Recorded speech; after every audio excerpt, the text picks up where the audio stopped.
Hey kid, don't ever let them get inside your head. They'll tell you what to do in life instead of everything you know that you could get. Don't let them guide your life towards regret. I'll fight for what I love with every breath. My past is filled with things I won't forget. I use them all to push me to my best. Hello, ladies and gentlemen. Ronald Ray here, your boy with a cornbread accent. Welcome you to this week's WWE Raw Recap Show. Yeah, I know it's been a couple weeks. My original plan was to have my WWE Raw and Dynamite or AEW Dynamite recap shows part of my spot show live stream, which you can catch Thursday at 8 o'clock. Every Thursday at 8 o'clock, by the way. Anyway, enough of that stuff. But I was going to make that part of the live stream, but even me, I was like, okay, I don't want to talk about particular shows. Let me go through talking about the latest news and current wrestling, then top of a little topic, other topics involving professional wrestling, including classic wrestling stuff, and of course, go into my um, open forum, where people just ask questions or make a statement, and, shoot the breeze about it. But anyway, so I'm gonna go back to doing my WWE Raw and AEW Diamond recap shows uh, on a separate videos. So hopefully you guys dig it. Um, and of course, this week's Raw takes place at the Wells Fargo Arena in Des Moines, Iowa. Never been to Iowa. Seth Rollins' hometown, which is why he got a good ovation. Before I get to the Raw show, let me do my sales pitch here. Smash a like button, leave a comment, let me know what you thought about this week's WWE Raw, and of course, be a champ and click on that subscribe button. Well, no further ado, let's let her rip. All right, kicking off Raw this week is the Judgment Day. They welcome everybody to Raw. Finn states this might be the biggest match in the Creed brothers' career, but it's just another night for him and Damian Priest, which that is your main event. Damian Priest and Finn Balor, the two members of the Judgment Day, your undisputed tag team champions of the world, as they defend against the Creed brothers. Rhea Ripley, she warns Ivy Niles, say, hey, this back off, but their match is set up for the Day 1 edition of Raw. So that's what this Raw is. It's kind of a setup to the Day 1 edition of Raw with a little bit of a Royal Rumble setup as well. R-Truth came in. He said, look, I appreciate you guys give me the beatdown initiation, but, it kind of hurt me. I know, Damian Priest, you didn't really mean it when you say you didn't like me. But he added a stipulation to the Miracle on 34th Street fight between him and JD Madonna. Whoever loses leaves the Judgment Day. And this was a fun match. R-Truth, he's like the Sam Elliott of professional wrestling. He got to a certain age and hasn't aged since. But like I said, it was a good little entertainment. No blood, but didn't need to be blood. It's a Christmas show. This is entertainment, and this was a very entertaining match. But R-Truth will win when it looked like JD Madonna was going for a superplex, but I guess he slipped. R-Truth fell on him. They crashed through the table. 1, 2, 3. Looks like JD Madonna is no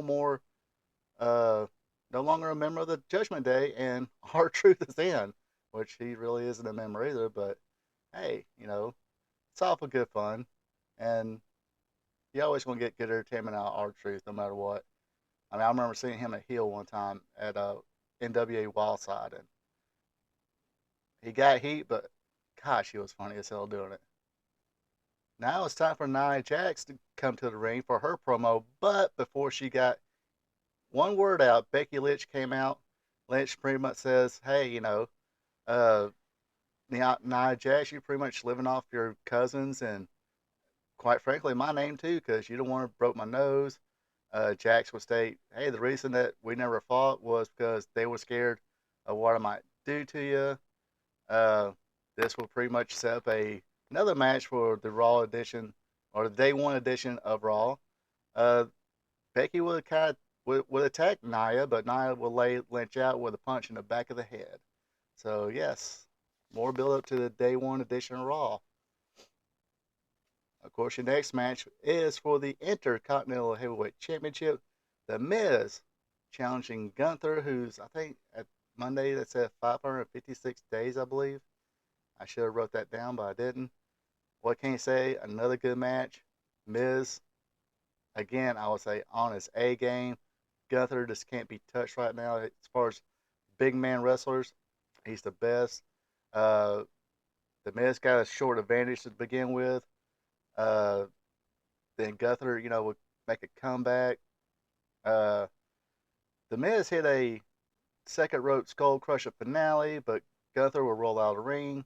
Miz brought him back in the ring. This will give Gunther a little wake up call, and Gunther will hit him with a power bomb, then pick him up for a short arm rainmaker clothesline, and then hit him with another bomb. 1, 2, 3. Gunther retains the Intercontinental Championship. Like I said, probably not as good as their match from a couple weeks ago, but this match was really good as well.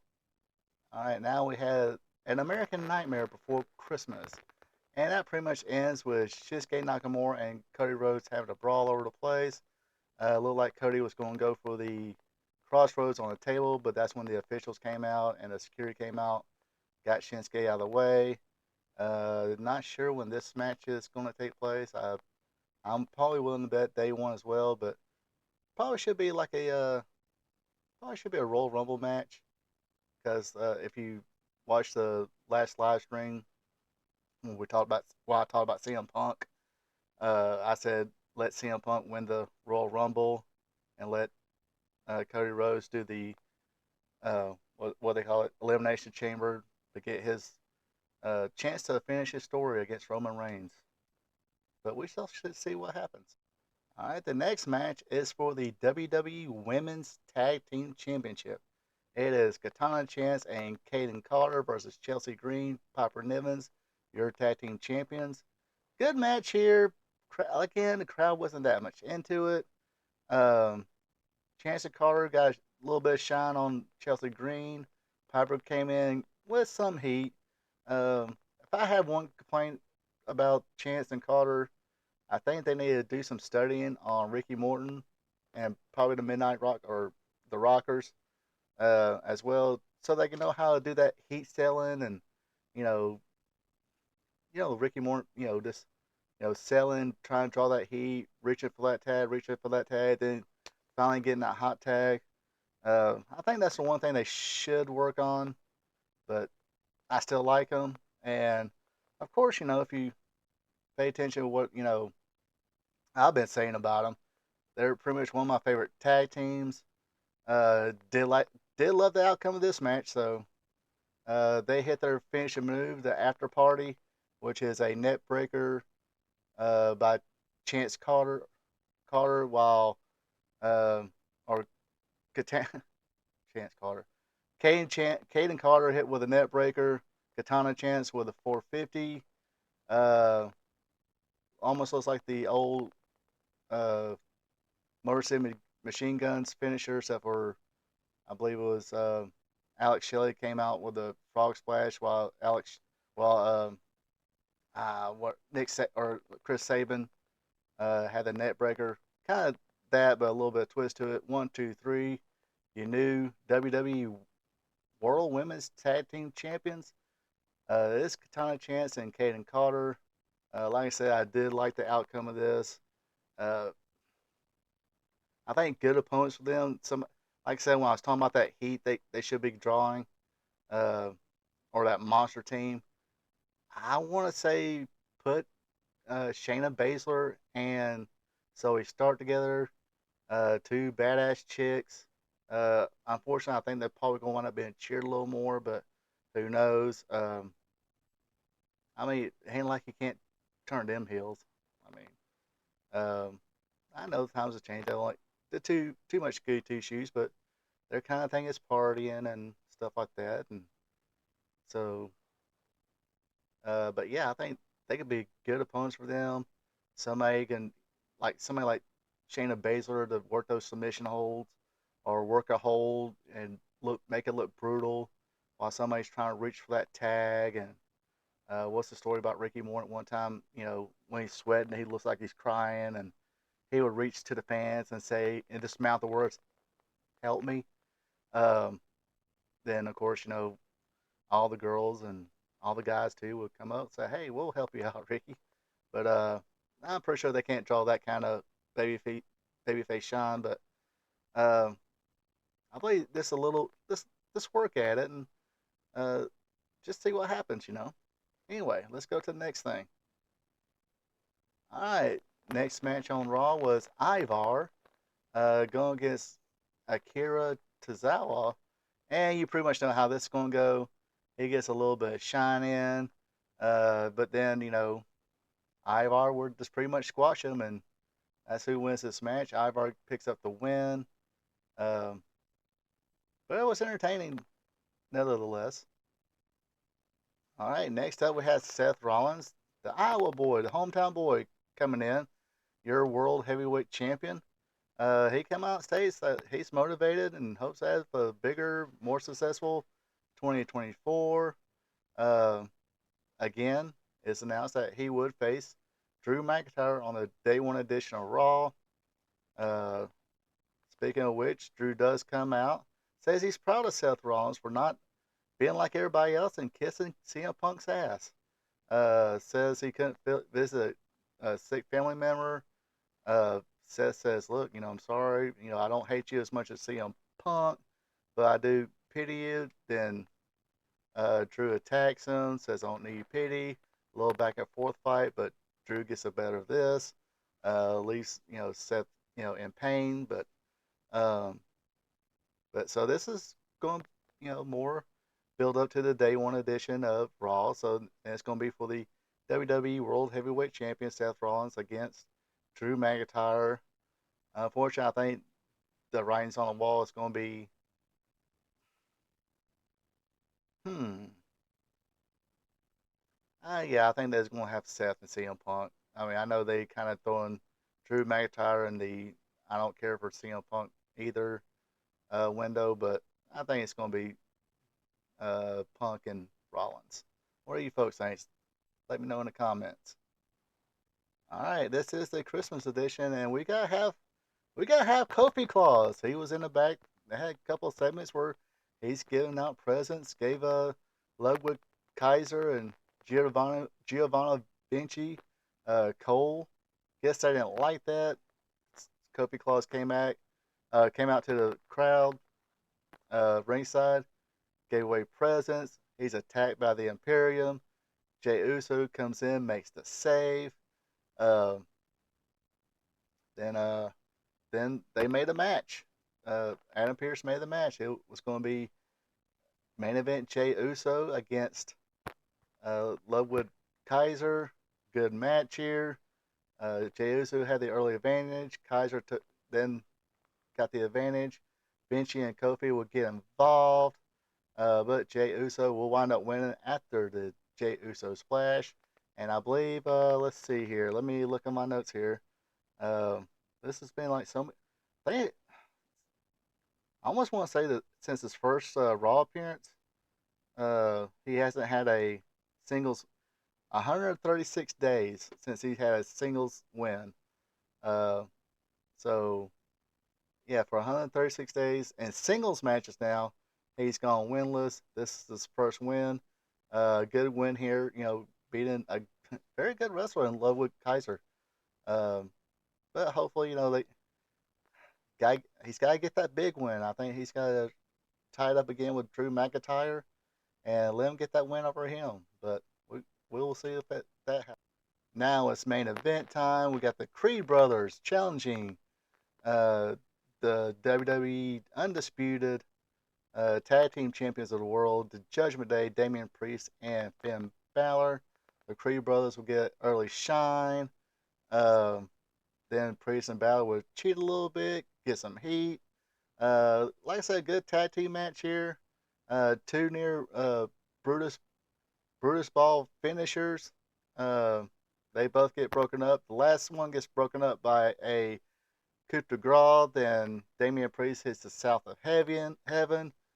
the Judgment Day, Damian Priest and Finn Balor retained the tag team championship.